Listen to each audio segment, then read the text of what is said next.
calculado el porcentaje de bajas? Sí, digamos que un 5% morirá en el primer envite, un cálculo muy generoso. Otro 10% morirá en tierra de nadie y un 20% en las alambradas. Nos queda el 65% y con lo peor ya hecho.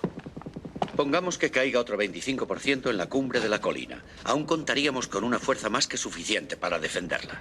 Está diciendo que más de la mitad de mis hombres ha de morir. Sí, es un precio terrible, coronel. Pero tendremos la colina de las hormigas. ¿La tendremos, señor? Yo dependo de usted. Toda Francia depende de usted. No soy un toro, mi general. No me ponga delante la bandera de Francia para que embista. No me gusta que compare la bandera de Francia con un capote de torero. No he querido ser irrespetuoso con nuestra bandera, señor. Quizás esté anticuada la idea de patriotismo, pero donde hay un patriota hay un hombre honrado. No todos opinan así. El doctor Johnson decía algo muy distinto sobre el patriotismo. ¿Y se puede saber lo que decía? Dijo que era el último refugio de los canallas. Lo siento, señor. No quería molestarle.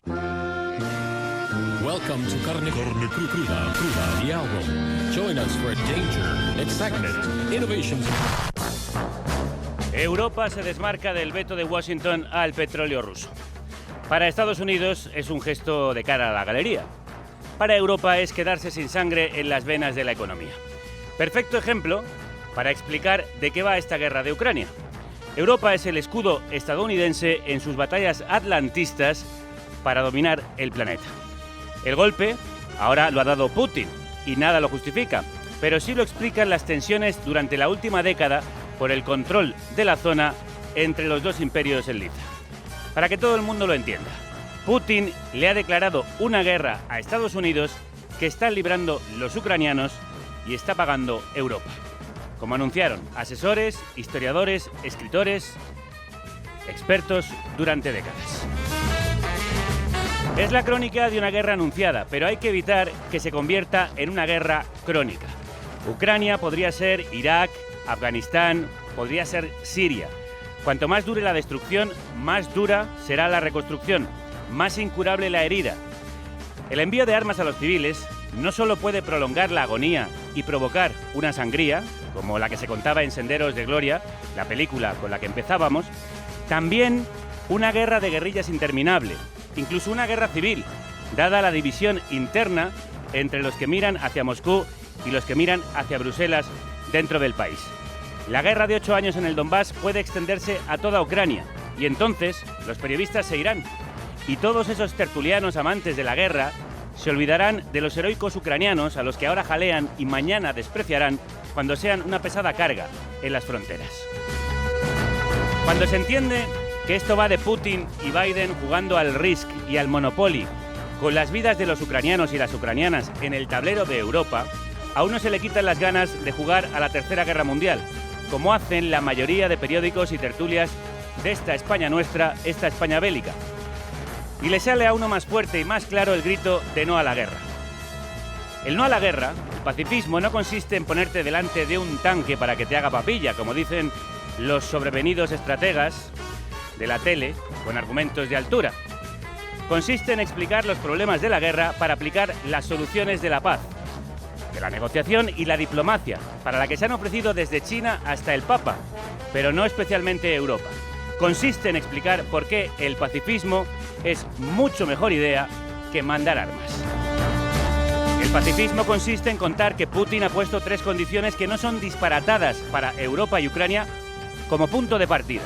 La anexión de Crimea, que es efectiva desde 2014, el reconocimiento de las repúblicas del Donbass, que acabaría con una guerra civil y es lo que probablemente desea la mayoría rusófona de la región, y la neutralidad de Ucrania, que el propio Zelensky dijo que podría aceptar y que conviene para una paz duradera en el continente. La OTAN nunca pensó en la entrada de los ucranianos, ha jugado esa baza para atraerla, pero visto lo visto, a donde hay que atraer a Ucrania es hacia la Unión Europea. Y aunque suene duro oír esto en este momento, a quien hay que atraer hacia Europa es a Rusia.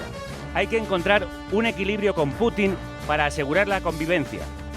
Dejemos de ser un felpudo en el que los estadounidenses se limpian las botas. El pacifismo consiste en explicar que no estamos en guerra, como dice Borrell. Consiste en explicarle a él que no somos nosotros los que tenemos que encender menos la calefacción, como nos pide, sino la Unión Europea la que tiene que acabar con un sistema tarifario injusto en un momento excepcional, porque eso nos está haciendo pagar toda la energía al precio del gas ruso, que es más caro. Y tenemos que decirle a él que tiene que dejar de echarle leña al fuego y empezar a echar la carne en el asador de su trabajo, la diplomacia, donde no le vemos ofrecerse ni hacer una sola propuesta. El pacifismo consiste en explicar que cuanto más se alargue la invasión, más la pagaremos todos. Consiste en explicar que mandamos armas a Ucrania mientras financiamos la guerra de Rusia, comprándoles gas y petróleo y lo que nos haga falta. Y consiste en decir no a sus guerras con nuestras vidas. Vamos a hacer memoria antibelicista. Vamos a recordar cuando este país salió a la calle para gritar no a la guerra. España está en contra de la guerra. Y que conste que no somos 5, somos más de 5. ¡Que nos cuenten bien! Hay que contarlo bien, más de 5 somos. Hay que parar esta guerra. Y decirle a Aznar que nos haga un poco de caso. Que vea que la gente no quiere la guerra y no tenemos que ser secuaces de Bush. Atrás de la guerra. No quiero la guerra. Nosotros no entendemos eso de una guerra preventiva. Una guerra no puede ser preventiva. La única prevención contra la guerra se llama paz. Esta es una guerra inmoral, es una guerra ilegítima. Haremos asimismo un llamamiento a la movilización contra la participación del Estado español en esta guerra, que es rechazada abrumadoramente. Ocurrió en 2003, hace casi 20 años. Cuando miles, millones de personas fueron una sola voz, un clamor que pedía al gobierno español de José María Aznar que no participase en la invasión ilegal de Irak que preparaba Estados Unidos. No hay que tener miedo a la cultura ni al entretenimiento, hay que tener miedo a la guerra. Ganar las elecciones no es un cheque en blanco para hacer lo que se quiera. Tienen la obligación de escuchar al pueblo y decimos no a la guerra. Gracias. En aquella ocasión sabíamos a quién dirigirnos para intentar detener el baño de sangre, porque nuestro país formaba parte de la alianza militar invasora. El régimen iraquí tiene armas de destrucción masiva. ¿Eso usted está seguro? Puede estar usted seguro, y pueden estar seguros todas las personas que nos ven, que les estoy diciendo la verdad. El régimen iraquí tiene armas de destrucción masiva. Nos mintió y fuimos a la guerra. No pudimos pararla, ni tampoco sus dolorosas consecuencias que hicieron un terrible viaje de ida y vuelta. Monse, oye, estoy en la ducha, ha habido una bomba en el tren y hemos tenido...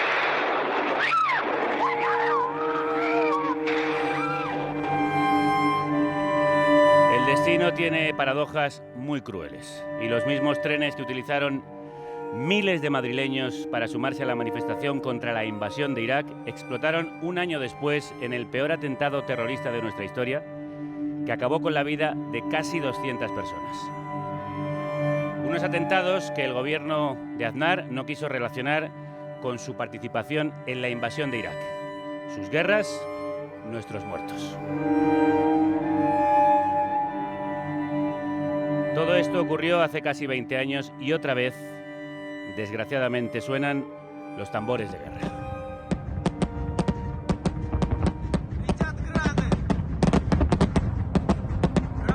Otra vez una invasión imperialista, otra vez justificada con argumentos falaces. La guerra de Ucrania iniciada por Putin ha vuelto a despertar la contestación social de medio mundo, pero esta vez hay pocas voces rotundas en la defensa del antimilitarismo. Esta vez no ha sido Estados Unidos o la OTAN, sino Rusia. Y esta vez se respalda el envío de armas para que el pueblo agredido se defienda, aunque esta ayuda letal provoque más muertos, aunque prolongue la contienda contra un ejército más poderoso. El belicismo se impone en todos los medios, en todos los discursos, a cualquier alternativa de paz. Nosotros queremos salirnos de esa corriente principal. Incluso queremos ir a la contra, a contracorriente. Hoy hablamos de cómo se puede alcanzar la paz justo en el día en el que los ministros de Exteriores de Rusia y Ucrania se reúnen en Turquía, lo que supone un paso adelante en las negociaciones entre ambos países. Ana Villellas es investigadora del programa de conflicto y construcción de paz de la Escuela de Cultura de Paz en la Universitat Autónoma de Barcelona. Ana, buen día. Hola, buen día, ¿qué tal? Buenos días. ¿Se ha impuesto socialmente el discurso belicista con la invasión de Ucrania? Yo creo, o yo pondría el énfasis en primer lugar en un consenso amplio en el rechazo a la invasión y en el rechazo a la guerra. Es decir, que partiría de ahí, ¿no? Como señalar como elemento positivo ese mensaje que se está dando, que es un mensaje también amplio de poner el foco en la necesidad de un alto el fuego, la protección de civiles y una salida negociada. Yo creo que ahí ese es un consenso en el que está la sociedad. Pero sí que es cierto, ¿no?, que hay dilemas y diferencias en torno a la cuestión del suministro de armamento, ¿no? Y ahí lo ideal sería poder hablar de cuáles son los elementos, las implicaciones que hay en ello, ¿no? ¿Y cuáles son? Pero sí que cuáles son, por una parte, ¿no?, hay posiciones que defienden el envío del suministro de armas considerando que es un instrumento para poder ejercer la legítima defensa, claro. Ejercer por una parte la legítima defensa y por otra a contribuir a llegar antes a unas negociaciones o a reequilibrar una asimetría de poder militar, ¿no? Digamos que son argumentos que se pueden entender, comprender, pero hay que poner sobre la mesa otros argumentos que relativizan, ¿no?, o que problematizan la utilidad de esos argumentos favorables al suministro. Y es que el suministro de armamento prolonga los conflictos armados. En un contexto además de asimetría como este, difícilmente va a contribuir a acelerar o a reducir las demandas o los planteamientos de Rusia en el escenario negociador. Los conflictos, el panorama de conflictos en el mundo, vemos cómo difícilmente los conflictos se solucionan por la vía militar, o cuando lo hacen es con un coste humano tremendo, como, ¿no?, el caso de Sri Lanka, por ejemplo. Por tanto, es ahí, ¿no?, entendiendo los impactos negativos del suministro de armas en el coste humano, es ahí, ¿no?, donde debemos poner el acento en todos los otros herramientas y esfuerzos para alcanzar una salida negociada. Quiero sumar a otra voz pacifista y feminista al programa, la de una veterana como es Tika Font. Estos días vemos imágenes del grupo de diálogo en Bielorrusia. En este encuentro solo están presentes los actores armados. Parece que solo los armados tienen que acordar cómo acabar. Volvemos a lo de siempre. Diálogos entre actores armados, acuerdos entre actores armados. ¿Dónde está la sociedad civil ucraniana? ¿Dónde están las demandas de la sociedad civil? ¿Dónde están las demandas de las mujeres? Preguntas que lanzaba al aire en un reciente artículo publicado en El Salto con el título de Reflexiones de una pacifista entrada en años. Ella es la fundadora del Centre de l'As d'Estudis per la Pau. Tika Font, bon dia, crudos días. Hola, buenos días, buen día. Tika, en un momento de guerra total, con las imágenes tan atroces que estamos viendo de la destrucción del país, la muerte, el asesinato de civiles, el pacifismo, ¿qué puede ofrecer para no sonar ingenuo, para no sonar ridículo frente a los tanques? Mira, yo creo que la primera reflexión que vamos a emitir ya desde los primeros días fue que no nos dejemos llevar en nuestro pensamiento por las emociones que nos producen la guerra. Y esa ha sido una constante crítica, para mí, de los medios de comunicación, que nos ponen el drama de las personas, pero eso genera emocionalmente que la población se sitúe diciendo que ataquen, que bombardeen, que los maten, que los resuelvan, pero que lo paren ya. Y esa no es una buena opción, porque actuar de forma sentimental sin prever y todo eso qué daño causará a posteriori, pues es una forma de manipulación hacia la sociedad para mí muy burda. Y esto es lo que han estado haciendo los medios de comunicación, que han incitado a que emocionalmente pidamos a los gobiernos occidentales, sea de la Unión Europea o de Estados Unidos, que entren con la guerra y que lleven armas a la población ucraniana, sin prever a dónde nos va a llevar todo esto. Y yo creo que el mensaje que estábamos dando y que ha tardado y que tarda en llegar es que nos calmemos, que respiremos un poco, que hagamos 3 ejercicios de yoga antes de opinar o antes de lanzarnos a la calle con propuestas belicistas. Claro, y frente a esas propuestas belicistas, ¿cuáles son las propuestas pacifistas? Mira, yo creo que la población ucraniana más bien es ella la que nos ha enseñado.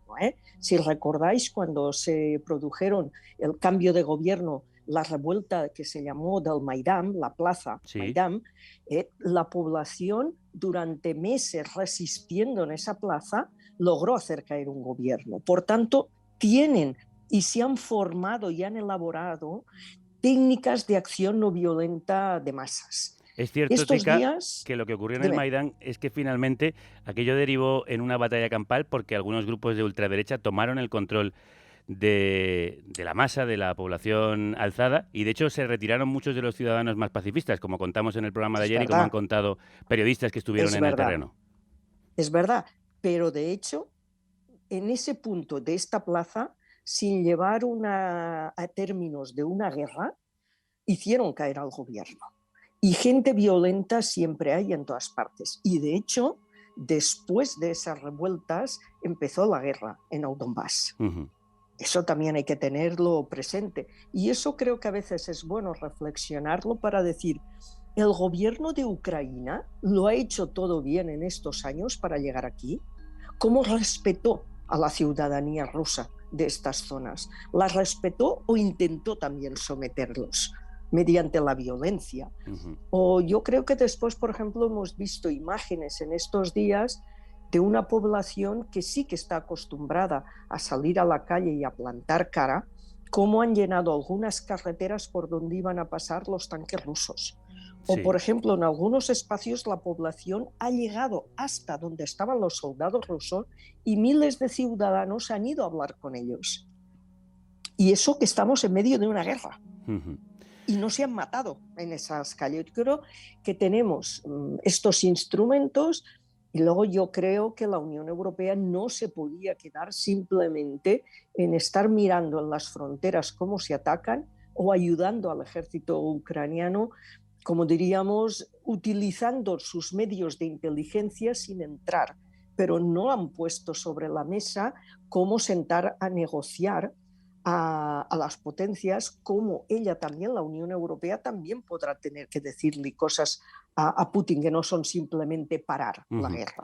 En las guerras, en varias, ha estado nuestra siguiente invitada y conoce bien las heridas, las terroríficas heridas que deja en la piel de las personas y de los territorios.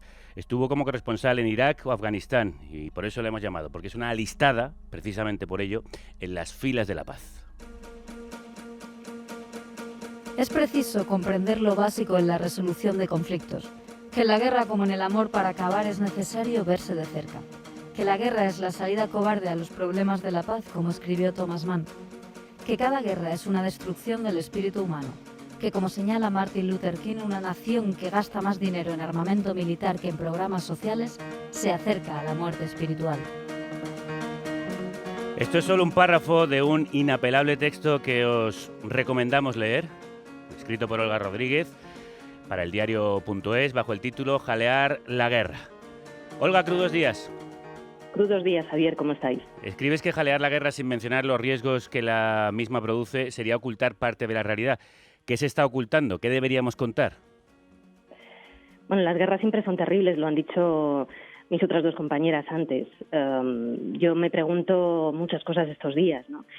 He vivido varias guerras, he visto lo que hay en ellas. En el campo de batalla a menudo solo he visto peones que lo pueden perder todo y dejar un reguero de heridas durante generaciones, aunque su bando sea el que gane. Creo que no somos conscientes del horror que es una guerra siempre. Ucrania tiene derecho a defenderse, sin duda, ante esta invasión ilegal y estos ataques demoledores y brutales de Putin. Pero es verdad, creo que jalear la guerra sin mencionar los riesgos de la misma, pues sería no tener todo el dibujo, ¿no?, encima de la mesa.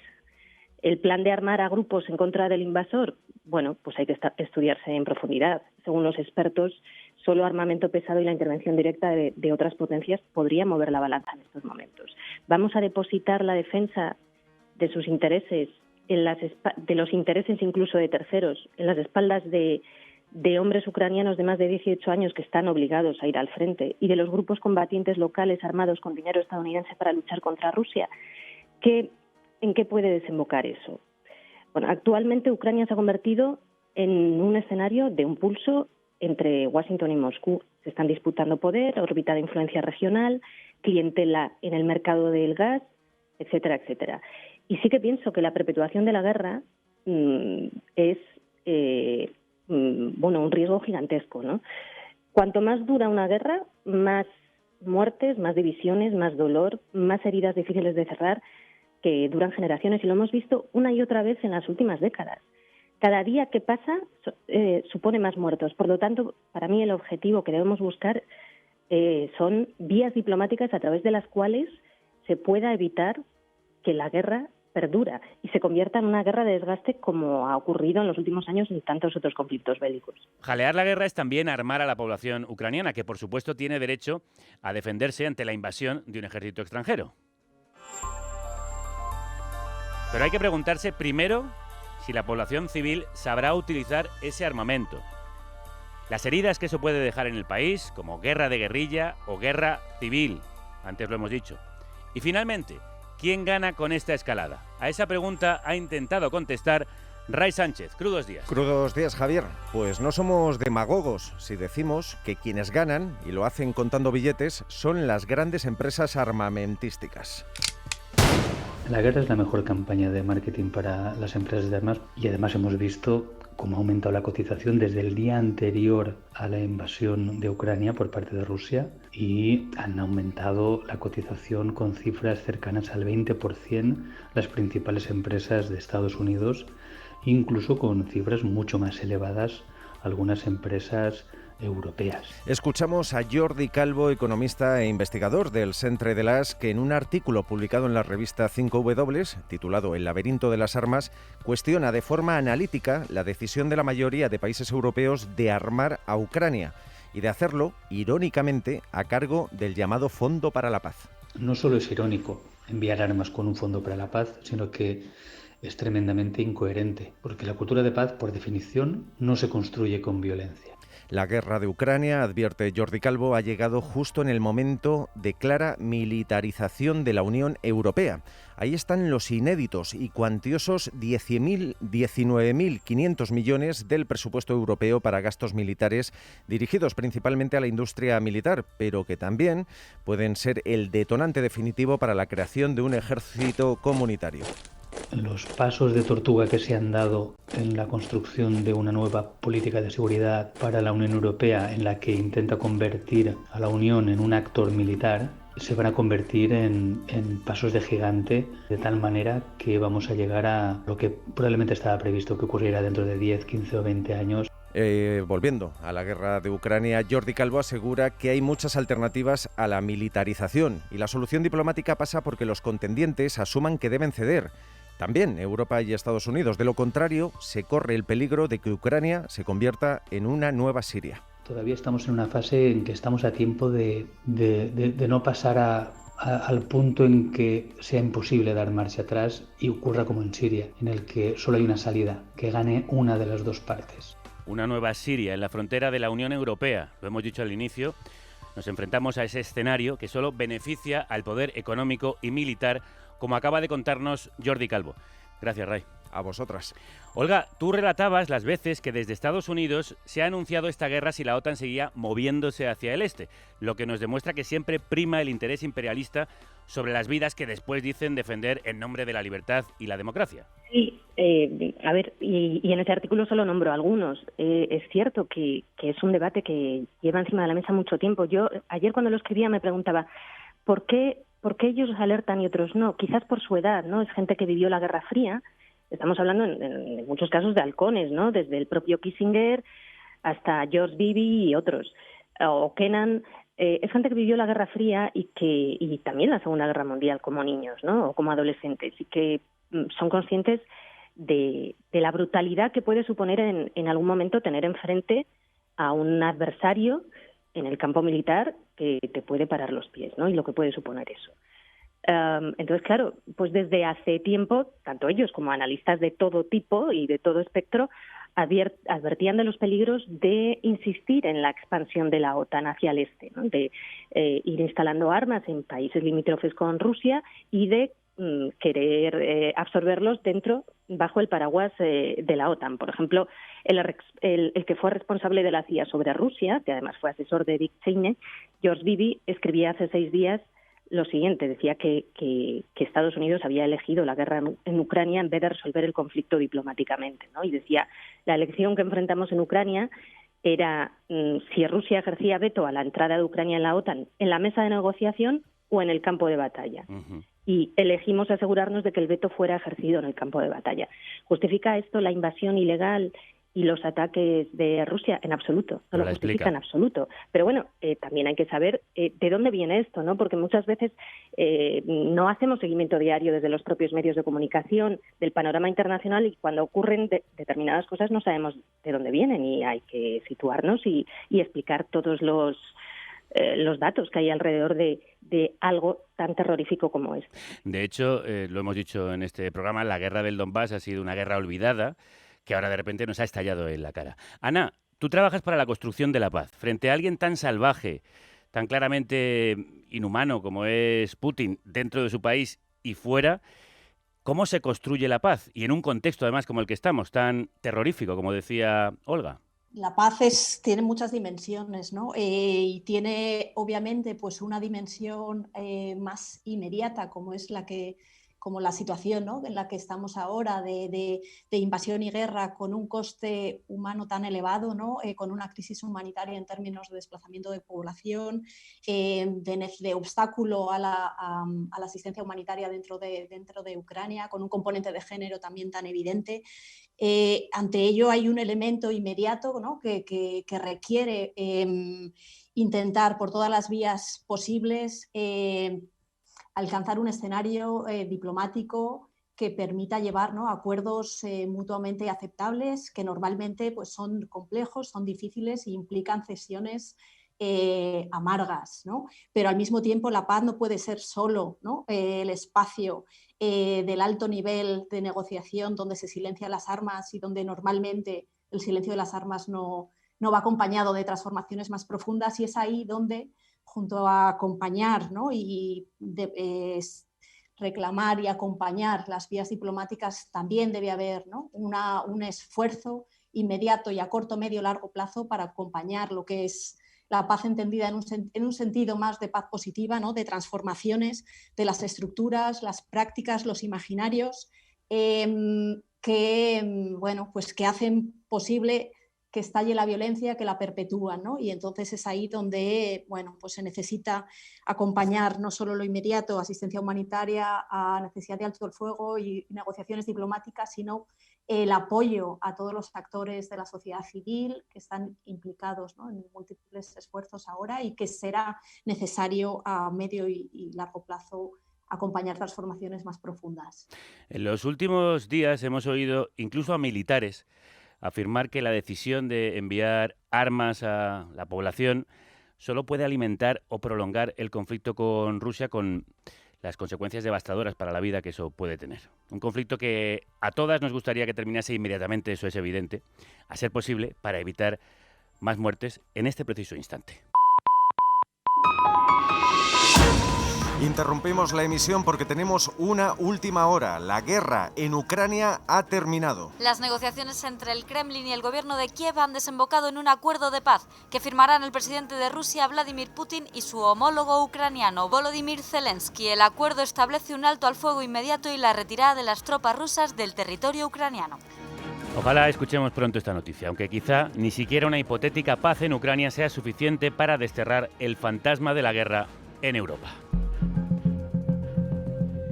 Queremos preguntárselo al analista de la Fundación Alternativas y general de brigada del Ejército retirado, José Enrique de Ayala. José, bienvenido. ¿Cómo está usted? Hola, buenos días.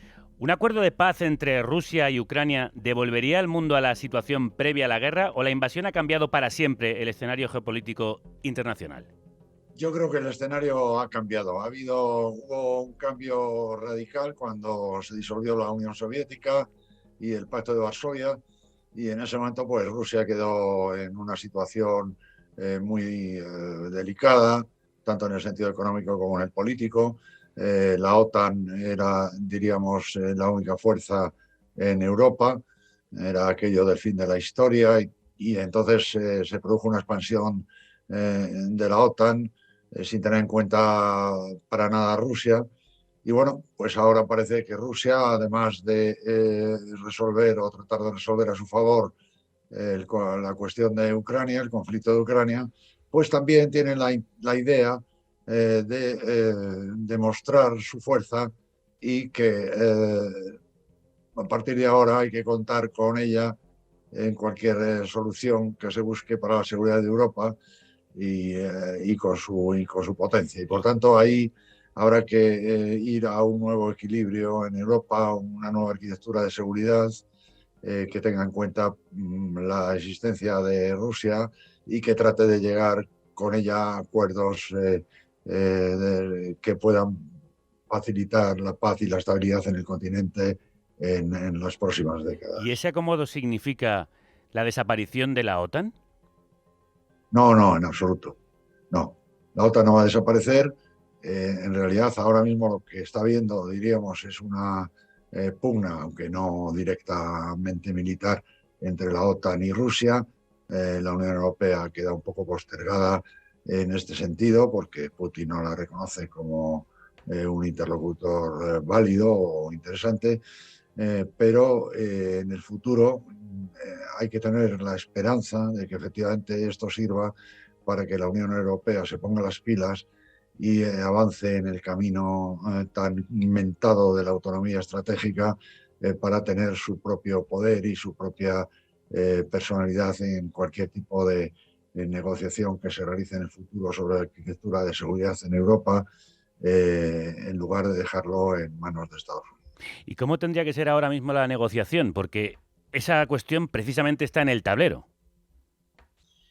La negociación está siendo, lógicamente, entre Ucrania y Rusia. Desde luego, China puede ayudar muchísimo, porque China es el apoyo que tiene Rusia ahora mismo, el único apoyo de envergadura que tiene ahora mismo Rusia, y por esa razón pues, su influencia puede ser determinante. La OTAN y la Unión Europea no están interviniendo en la negociación, pero lo que pueden hacer es favorecerla. ¿El apoyo armamentístico a Ucrania es un buen camino hacia la paz? Bueno, yo prefiero no responder la pregunta porque puede ser utilizada políticamente en el debate interno español y eso no me interesa. Bueno, pues vayamos a lo que usted ha escrito en nuestro medio asociado, en el diario.es, el pasado 2 de marzo. Titulaba su artículo Propaganda, desinformación y otros medios de destrucción, en el que emplazaba a los países europeos a trabajar desde ya en una paz duradera con Rusia. Ya que no hemos querido arriesgarnos a involucrarnos directamente en el conflicto, dejemos de rasgarnos aparatosamente las vestiduras y busquemos al menos el modo de detenerlo y evitar que haya más víctimas. Y después, a medio plazo, trabajemos para prevenir que se repita, logrando un acuerdo amplio de seguridad que garantice un futuro de estabilidad y paz para Europa y el respeto a la soberanía e integridad de todos sus estados. General, ¿y eso cómo se hace? ¿Cómo se detiene esto que se ha puesto en marcha? Lo primero es terminar el conflicto de Ucrania, ¿no? Eso, con las armas disparando no se puede negociar un futuro para Europa, eso está claro, ¿no? O sea, la agresión que ha realizado Rusia sobre Ucrania, que es una agresión criminal, es una agresión que, diríamos, desborda o va en contra de toda la legalidad internacional, pues naturalmente ha impedido, impide e impedirá, mientras se mantenga, que exista una solución de largo alcance para esa arquitectura de seguridad en Europa de la que hablábamos. Una vez que ese conflicto se termine, es decir, una vez que el conflicto ya haya encontrado una solución, sea la que sea, pero que haya sido aceptada por ambas partes, yo creo que la idea debería ser convocar una nueva conferencia de seguridad y cooperación en Europa, distinta de la que se convocó en los años 70 para buscar la distensión en la Guerra Fría y que dio lugar al acta final de Helsinki. Hay que buscar un acta final de Helsinki II o una carta de París para una nueva Europa II, es decir, un nuevo acuerdo, pero en este caso de verdad, yo preferiría, o creo que sería más útil, más eficaz, si solo trataran en esa negociación los países europeos reunidos en torno a la Unión Europea, aunque no solo a la Unión Europea, habría que asociar a otros países que también son europeos y puedan estar interesados, y Rusia. Es decir, sin agentes externos. Sin Estados Unidos, quiere decir. Quiero decir, sin Estados Unidos, sin Canadá y sin Mongolia, porque es que en la OSCE actual está Mongolia y están los países, las 5 repúblicas exsoviéticas de Asia, y está San Marino, y está el Vaticano, y está Liechtenstein. Es decir, que hay mucha gente que, en fin, y además actúa por unanimidad. Son 57. Pues yo no sé qué interés puede tener Kirguistán en el asunto de Moldavia, o Mongolia, o incluso Mónaco, ¿no? O Andorra, ¿no? ¿Y usted? Entonces yo creo que hay que ir a una conferencia de seguridad y cooperación en Europa entre la Unión Europea y Rusia, insisto, una vez que todo esto pase, ¿verdad? Y ahí llegar a un acuerdo amplio de seguridad que, respetando la soberanía y la integridad de todos los países, dé seguridades a todos, pues la seguridad efectivamente es indivisible, y además se puede ampliar pues a otros temas como los energéticos, los económicos, etc. Claro, pero decía usted cuando todo esto pase. Sin embargo, no sabemos si esto va a pasar pronto. ¿Qué circunstancias se tendrían que dar para que la invasión de Putin ceda paso a una negociación? La negociación ya está en marcha, pero es verdad que esté dispuesto a dejar las armas. Bueno, él ha puesto una serie de condiciones y, naturalmente, hay que ver si esas condiciones pueden ser aceptables. Ucrania es quien tiene que verlo, evidentemente es quien decide, pero bueno, los países que apoyan a Ucrania, que apoyamos a Ucrania, pues también podemos tener una influencia sobre el gobierno ucraniano en el sentido de animarle a negociar y a encontrar una solución, o animarle a encontrarla, ¿no? Entonces yo creo que hay que animarle a encontrarla, ¿no? Y entonces esa solución, pues en fin, dentro de las condiciones que ha puesto Putin, puede pasar por la neutralidad de Ucrania, que es algo que él ha pedido desde el principio y que parece que el presidente Zelensky ha declarado ya alguna vez que podría ser una solución, que no lo descarta. En fin, eso podría ser una idea, ¿no? Una neutralidad soberana, una neutralidad, diríamos, garantizada por ambas partes. Desde luego, Crimea no va a volver a Ucrania, en mi opinión.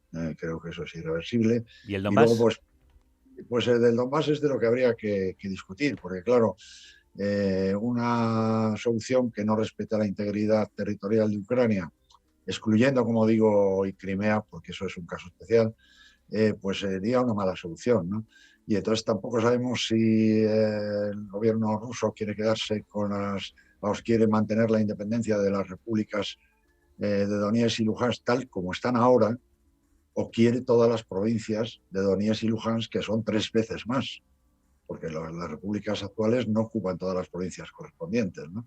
O quiere algo más, es decir, o si quiere todo el territorio al este del río Dnieper, no digo como anexión, pero a lo mejor como independiente, ¿no? Sí. O por lo menos que tenga un estatuto de autonomía distinto. En fin, eso hay que verlo en la mesa de negociaciones. Pero de lo que se trata ahora es de parar cuanto antes la guerra, porque esto está siendo una masacre, está muriendo población civil, hay que pararlo como sea, y para pararlo lo primero que hay que hacer es forzar una negociación y un alto el fuego, y en esa negociación se verá hasta qué punto se puede ceder o no. Nos sumamos a esa petición que hace José Enrique de Ayala, analista de la Fundación Alternativas y general de brigada retirado. Muchísimas gracias. Un abrazo. Gracias, encantado. Buenos días. Tica, ¿qué opciones reales hay para alcanzar la paz? ¿Crees que las sanciones que se han impuesto son una buena decisión? Porque la sufre también la población civil a ambos lados de las fronteras. Bueno, las sanciones las vamos a sufrir todos, los rusos y lo de aquí. Pero yo quería hacer unos comentarios tanto al general Ayala como a Olga. Mira, yo, por ejemplo, le he comentado que es importante cuando todo acabe que haya acuerdos entre la Unión Europea y Rusia. Yo en esto quería resaltar que al final de la Guerra Fría, la Unión Europea, los países miembros tomaron una vía de interrelacionar las economías rusas con la europea, diciendo, en la medida que estemos más interconectados, más inviable va a ser que haya una guerra entre nosotros. Y digo entre, para especificar que esta guerra se ha producido en suelo europeo, sobre todo en suelo ucraniano, pero que la Unión Europea ha sido el invitado de piedra en este conflicto, porque los que se han enfrentado verdaderamente son Putin, Rusia con Estados Unidos, y nosotros de comparsa en este conflicto. Y yo diría que tenemos que seguir los caminos que hemos estado haciendo. Y luego quería hacer otro comentario sobre lo que Olga comentaba de la incorporación de estos países a la OTAN, países que provenían del este de Europa. Mira, yo creo que también tenemos que tener presente que la caída al final de la Guerra Fría supuso que la Federación Rusa perdía la guerra, los occidentales y Estados Unidos en la cabeza la ganaba, y que se abría todo el mercado que era propio de la Unión Soviética a la economía occidental, al libre mercado. Las empresas de economía normal entraron. Yo creo que el problema sería que las empresas de armamento no podían entrar en el mercado del este, no había compradores en el mercado del este. ¿Qué países podían forzar la industria de armamento a que compraran armamento norteamericano? Pues solo podían ser los países fronterizos con la Unión Europea, y solo podía ser introduciéndolos en la OTAN, porque de esa manera tenían que ir renunciando lentamente a todo el armamento ruso que tenían y cambiarlo por armamento norteamericano. Por tanto, teníamos que la incorporación en la OTAN de estos países tenía un tinte comercial muy relevante para la industria de armamento, que parece como si fuera inocua, y no, el gran negocio de esta industria estaba en esa incorporación. Ya lo ha contado Jordi, muy bien. Y no eran razones de carácter que queremos que se democraticen o no, el business impulsó a estos países. Esto lo dices muy bien tú en el artículo, Olga, que hay que explicar que más que la lucha por la democracia y esos valores que siempre se esgrimen para llamar a la guerra, en realidad que hay intereses geoestratégicos y económicos fundamentalmente. Sin duda, lo acaba de explicar Tika muy bien, y en ese sentido me refería yo también.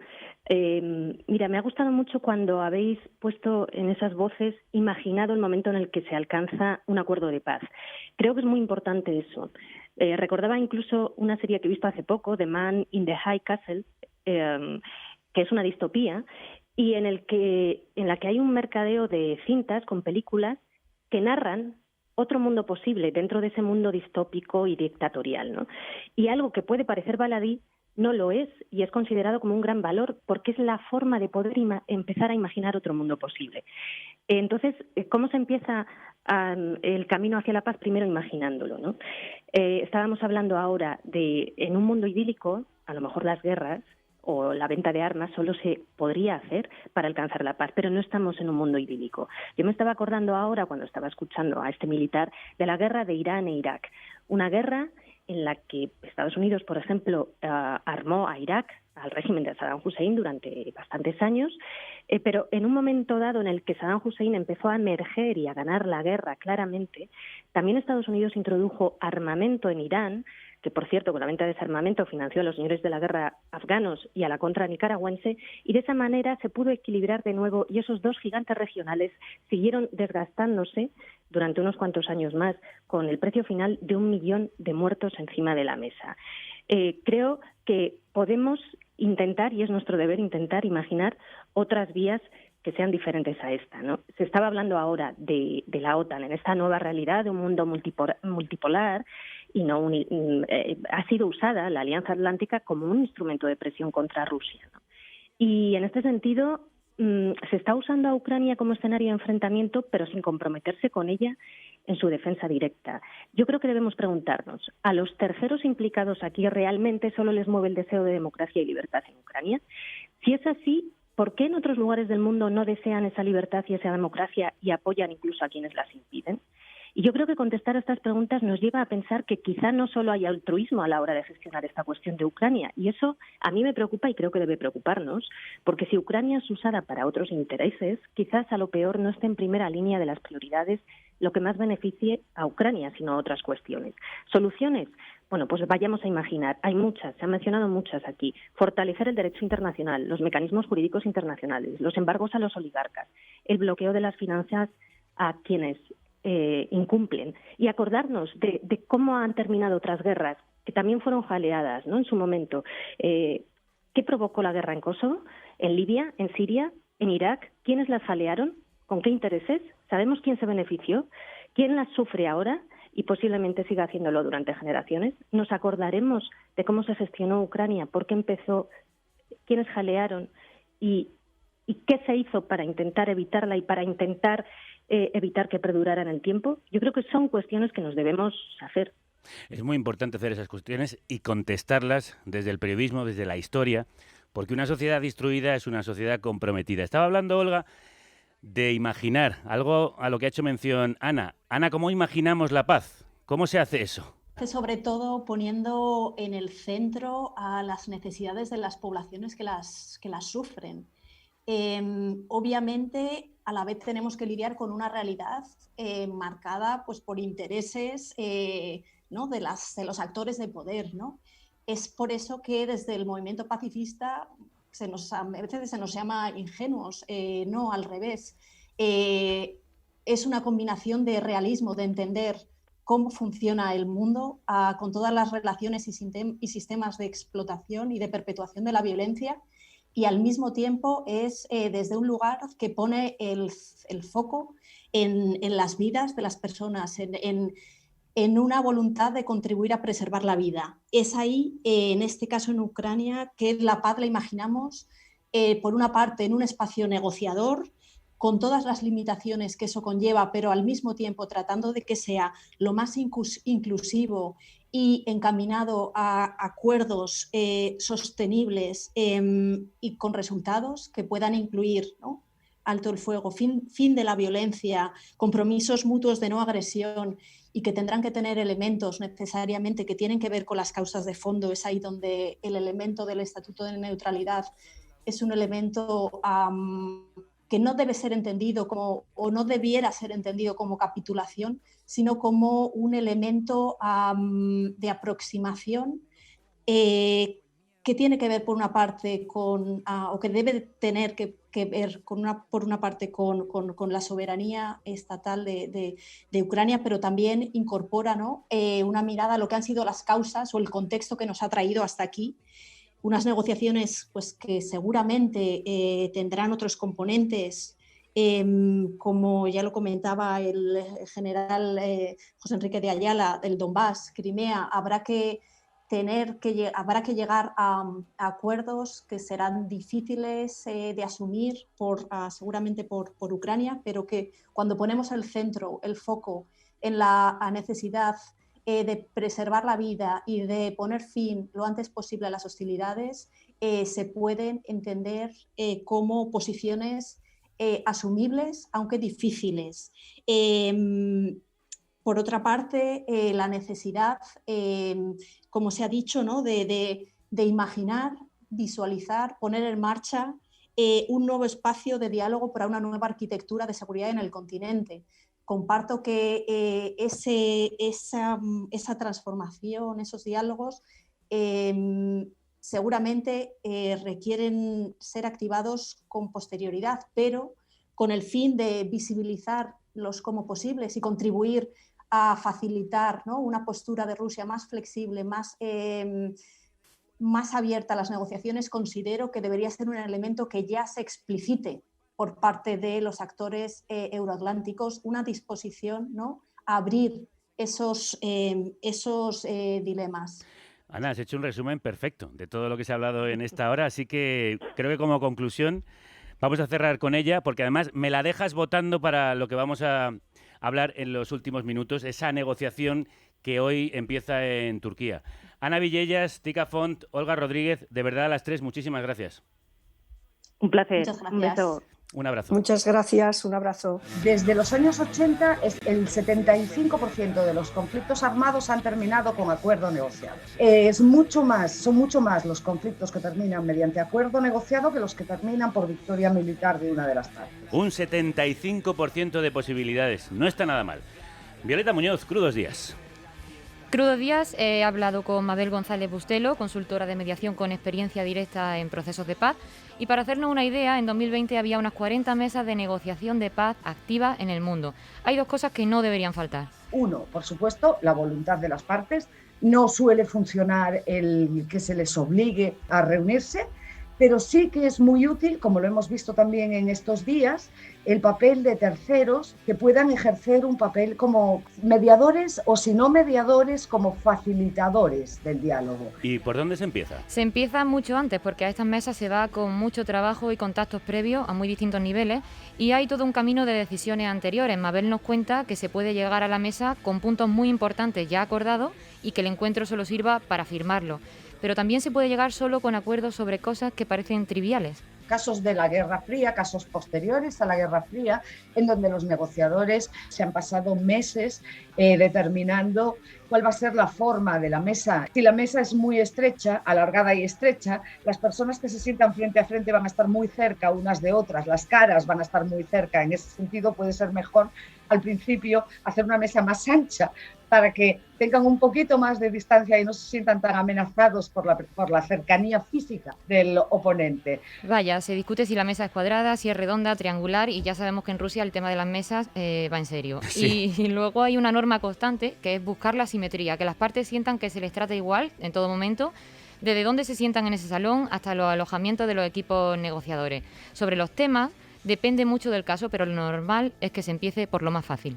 Es más sencillo comenzar a discutir por aspectos o bien técnicos o bien por asuntos parciales que no involucran lograr una solución definitiva, pero que sí pueden tener importancia para las partes y, desde luego, para las poblaciones, como por ejemplo cese al fuego, corredores humanitarios, etcétera, y dejar los asuntos de fondo, los asuntos sustantivos, para un momento más adelante en el cual, además, si esos acuerdos parciales se han respetado, probablemente se haya restablecido, aunque sea un mínimo nivel de confianza entre las partes. ¿Y si la mesa se atasca, es mejor levantarse y empezar de nuevo? No, la primera regla para la paz es que la mesa para hablar de ella siga siempre abierta. Lo peor que puede ocurrir es que las partes se levanten de la mesa y decidan romper el proceso. ¿Por qué? Porque eso significará que la vez siguiente habrá que volver a empezar. Y habrá que empezar desde lo más básico.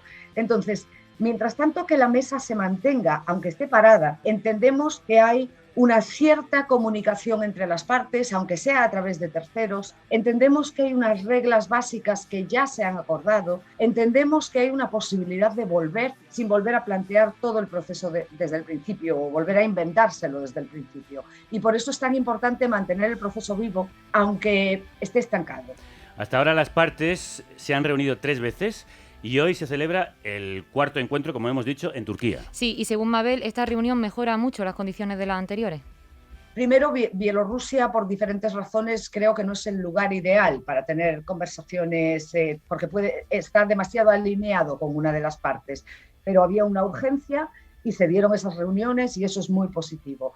La reunión en Turquía va a ser al más alto nivel diplomático entre los 2 ministros de Exteriores y contando también con el ministro de Exteriores turco como mediador.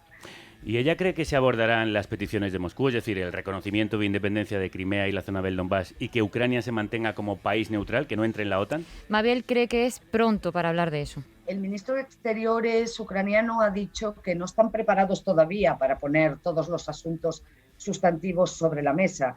Y yo creo que estamos quizá en una fase bastante temprana. Es decir, no sé si se van a plantear esos temas, pero si se plantean es bastante posible que no salga ningún acuerdo en este momento. Otro elemento que nos puede dar pistas sobre el avance de las conversaciones es cómo comunican las partes lo que han hablado allí. Y a veces la mejor noticia es que no cuenten mucho. En un buen escenario, las partes acuerdan qué es lo que van a comunicar. Ese es el mejor escenario. De lo que realmente se trate en la mesa, vamos a saber solamente aquello que las partes quieran comunicar. Y está bien, porque las mesas con cámaras alrededor no funcionan. Entonces es bueno que las partes tengan el espacio para generar confianza, posibilidades de acuerdo. Mabel no tiene una bola de cristal, evidentemente, para saber qué pasará, pero sí tiene una certeza. Hoy no se va a acabar el conflicto. Es posible que esta guerra termine en una mesa de negociación, pero es preciso también tener en cuenta que los procesos de negociación son de medio plazo y a veces de largo plazo. No suelen funcionar en el corto plazo. Eso no quiere decir que no haya que mantenerlos. Y quizá estamos en un momento temprano de la evolución de la guerra, incluso también de la evolución de los diferentes posicionamientos y alineamientos internacionales. Entonces, desgraciadamente, creo que el resultado final no lo vamos a ver en pocos días, desde luego. Qué interesante escucharla. Ojalá que sean menos días de los que ella espera y que la paz y esa mediación avance rápidamente. Gracias, Violeta. Gracias a vosotras.